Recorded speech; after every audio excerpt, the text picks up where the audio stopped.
না, এভাবে তো কাজ কাম করে আর সংসার চলতেছে না। কি করা যায় কত? হন, বেশিটা ইনকাম করবেন নলি আর অল্প দিনে বড় লোক হবেন নলি, বুঝছো? আমাদের চিন্তাই করা লাগবো, চিন্তাই করলে বেশিটা ইনকাম হওয়া যাবো, আর অল্প দিনে বড় লোক হওয়া যাবো। তাই নু।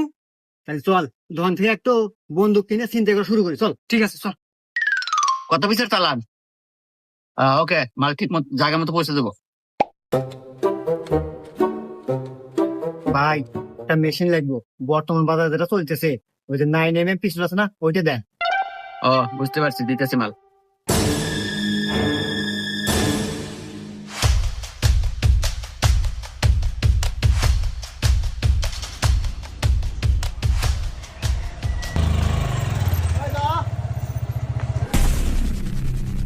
এই, আমরা কিডন্যাপার আর তুই আন কিডন্যাপ। তোর এই গাড়ি, মোবাইল, গড়ি, মানি ব্যাগ যা আছে সব দেন থেকে ফোট, নইলে কিন্তু